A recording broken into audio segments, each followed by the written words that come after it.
Ford is celebrating the 100th anniversary of its Chicago assembly plant. Welcome back to Techstination. I'm Fred Fishkin. With us from Ford is Heritage Brand Manager Ted Ryan. Great to see you again, Ted. It's great to speak with you. We've got a fun one. 100 anniversaries, 100-year anniversaries are rare and they should be celebrated. Really, it's been about 100 years now, I guess, since the Chicago assembly plant opened up. Today, it's the oldest continuously operated assembly plant in North America. Tell For us about its vehicles, for history. vehicles. The Rouge is older, but the Rouge produced ships and tractors prior to switching over to vehicles in 1927. But Chicago was vehicles the entire time. So it's the oldest continuously operating vehicle assembly plant. Take us into the history here, Ted. Well, the Chicago was a key market in the Midwest, and Ford had gone to this philosophy of doing regional assembly hubs.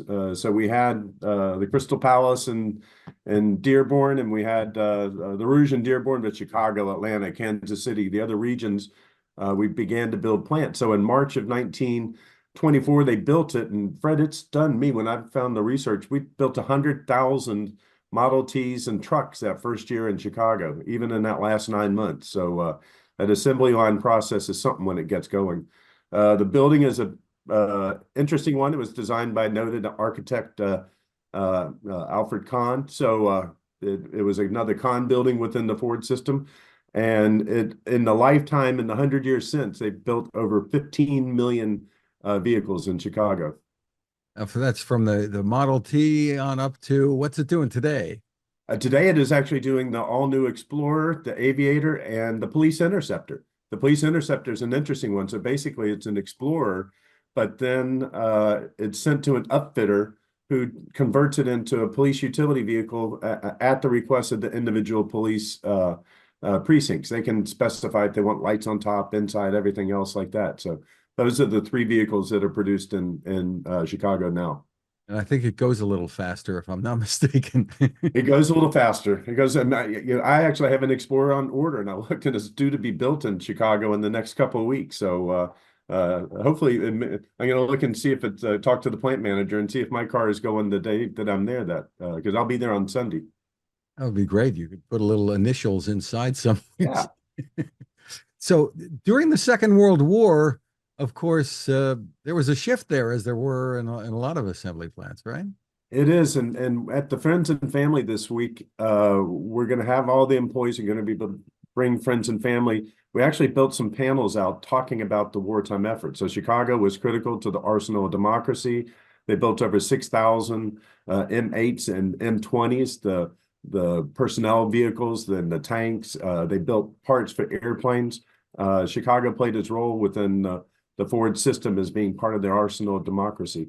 The last civilian vehicle came off the line in February of 42, and the first civilian vehicle after the war was November of 45, and it was a Mercury, so of all things. There have been some interesting vehicles built at that Chicago plant over the years. I love what you're doing with as the Heritage Brand Manager. Tell folks again, I mean, we've talked about it before, about all that you have available for fans of the vehicles over the years and the history. I will. The Ford Heritage Vault is our public website, and we're up now, Fred, over 16,000 assets. I think last time we spoke, we were at 12,000. So we keep adding more material. We're going to have another big launch in a couple of weeks. We're adding more of the Ford Times magazines from the 40s up to the 60s. But it's FordHeritageVault.com, 16,000 assets. There's a picture of every Ford vehicle that we have and that we have scanned. And we're constantly finding new brochures and scanning those. Everything is available free for download and for research. So if you want to see pictures of that Chicago plant from the early days, you would just go in there and specify Chicago Assembly, and you can download some. I don't know why you'd want to. I'd rather have a picture of a pretty Mustang, but you can if you want to. You can go find it. More importantly, you can find all these great brochures, and you can find the Ford Times magazine, which has fantastic stories about not just our cars, but about what was going on in the world around it. Really terrific that you and Ford are doing all of that. Again, it's FordHeritageVault.com. Congratulations to Ford on the 100th anniversary of the assembly plant in Chicago. And Ted Ryan, thanks for spending time with us. Thanks, Fred.